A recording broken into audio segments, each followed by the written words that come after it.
আপনি এই জিনিসটা করেন লোকের জান বাঁচাতে পারবেন, লোকের লাইফ বাঁচাতে পারবেন। We will request our nursing team to start off. নমস্কার, আমি দীপাঞ্জলি মান্না। নমস্কার, আমি অর্পিতা। আজকে আমরা আপনাদের শেখাবো কেমন করে আপনার সিপিআর দিয়ে আপনার বাড়ির রিলেটিভস কিংবা রাস্তাঘাটের পথে বাসে যে কোনো জায়গায় যদি কোনো মানুষকে হঠাৎ হার্ট অ্যাটাক হতে দেখেন তাকে কীভাবে বাঁচাতে সাহায্য করতে পারবেন। তো প্রথমেই আপনারা যেখানে থাকুন ওনাকে একটা সেফ জায়গায় নিয়ে আসতে হবে।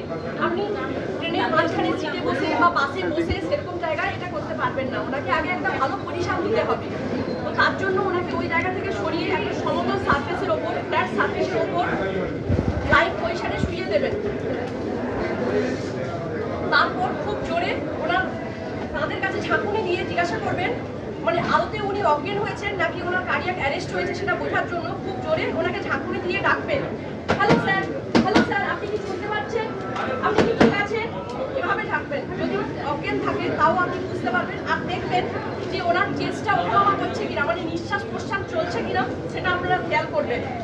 যদি উনি কোনো রকম রেসপন্স না করেন তখন আপনি তৎক্ষণাৎ কাউকে সাহায্যের জন্য ডাকবেন।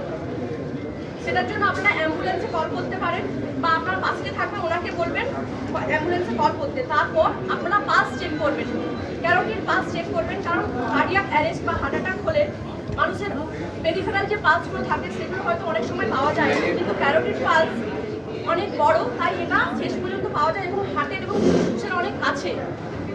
সেটা চেক করার জন্য আপনারা কানের নিচে গলার কাছে এই যে উঁচু জায়গা যেটাকে আমরা অ্যাডামস অ্যাপেল বলি আমাদের গলার কাছে, ওর সাইডে যে কোনো দুটো আঙুল দিয়ে 5 সেকেন্ডের থেকে বেশি কিন্তু 10 সেকেন্ডের থেকে কম বেশি সময় নষ্ট না করে চেক করব। পালস থাকলে আপনারা বুঝতে পারবেন। যদি পালস না থাকে তৎক্ষণাৎ আমরা ওনাকে চেস্ট কম্প্রেশন দিতে শুরু করব। সেটা কিভাবে দেব আমি দেখাবো।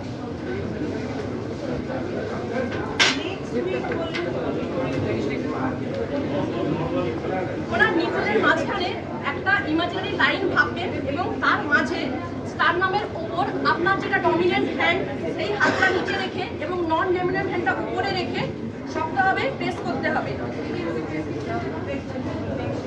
এই দেখুন এভাবে।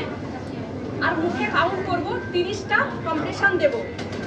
1 and 2 and 3 and 4 and 5 and 6 and 7 and 8 and 9 and 10 and 11 and 12, 13, 14, 15, 16, 17, 18, 19, 20, 21, 22, 23, 24, 25, 26, 27, 28, 29, 30 এভাবে 30টা ইফেক্টিভ কম্প্রেশন দিতে হবে। খুব হালকা হলে চলবে না, খুব তাড়াতাড়ি হলেও চলবে না।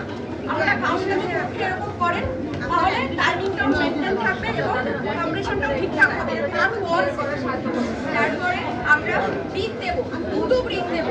তার জন্য একটা রুমাল বা যে কোনো কাপড় যদি আপনাদের কাছে থাকে সেটা বেশি মানুষের উপরে দেবে।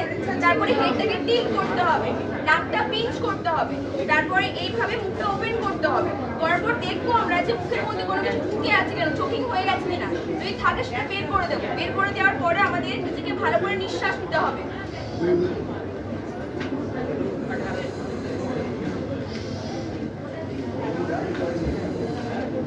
ব্রিথ দেওয়ার পরে সময় আমরা দেখবো যে মানুষ শুয়ে আছে তার মুখের চেস্ট মুভমেন্টটা ঠিকঠাক করে হচ্ছে কিনা। ঠিকঠাক করে হলে আমরা বুঝতে পারবো যে হাওয়াটা ঠিক করে ফুসফুসে গিয়ে পৌঁছাচ্ছে। এভাবে দুটো ব্রিথ আমরা দেবো। তারপরে আবার আমরা 30টা কম্প্রেশন দেওয়া শুরু করবো। এরকম করে 30টা কম্প্রেশন দুটো ব্রিথ 5টা সাইকেল আমরা কমপ্লিট করবো। ততক্ষণ 5 বার করবো এরকম করে। তার মধ্যে যদি অ্যাম্বুলেন্স চলে আসে ভালো, তা না হলে আপনারা আরেকবার পালস চেক করবেন যেমন ভাবে শিখিয়েছিলাম। এখানে গলার কাছে ক্যারোটিড পালস, যদি পালস না থাকে কন্টিনিউ এরকম করতে থাকবো যতক্ষণ না মেডিকেল টিম এসে পৌঁছচ্ছে। এবং ওনাকে যত তাড়াতাড়ি সম্ভব পার্শ্ববর্তী কোনো হসপিটালে নিয়ে যাওয়ার চেষ্টা করবেন। নমস্কার।